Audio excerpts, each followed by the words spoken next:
Tu cine? Păi, normal că eu, fiindcă, uitați-vă la mine, am mâna aici.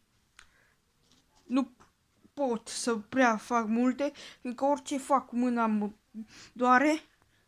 Dacă o mișc puțin doare. N-apuc să fac nimic. Și asta îmi pare rău. Deși cred că trebuie să plec eu. Nu mai am drept să stau în echipa asta. Depinde ce au votat colegii mei. Sper să fiu eu ăla. Să plec acasă. Adică colegii, publicul. Fiindcă eu foarte... Nu prea am arătat multe. Adică am arătat doar că m-am accidentat și acum nu mai pot arăta. Renaș, tu ce ai? Crezi despre... Da, crezi că va pleca? Eu nu vreau să cred, eu le dau o șansă tuturor. Toți merită aici.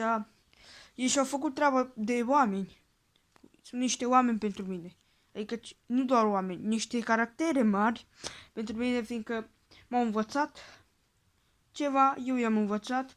De exemplu, eu l-am învățat pe Roboțel să renunțe la cele rivalități. Am unit această echipă și chiar dacă sunt nou venit și nu prea cunosc totul, uitați că pot să fac și eu ceva, dar în păcate unul din echipa veche, adică cealaltă înainte să vin eu, va pleca acasă.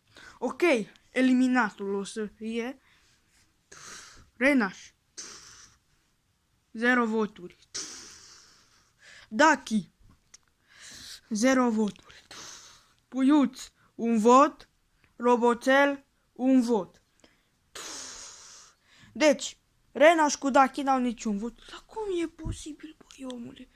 Bă, vezi? Trebuie... Ai noroc. Pare rău. Hai. Ursica. 2 voturi. Manel. 3.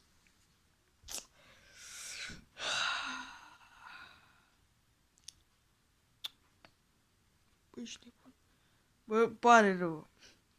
În primul rând pentru echipa mea și în al doilea rând n-am reușit să fac mai multe în echipa asta și de aia. Vă zic că îmi pare rău.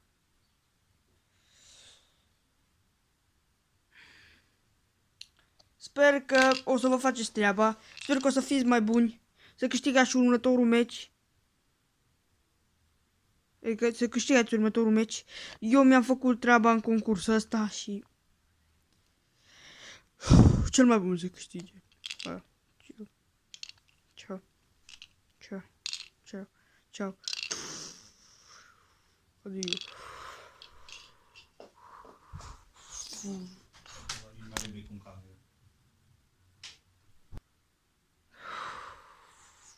Ne vom vedea meciului de duminică de eliminare.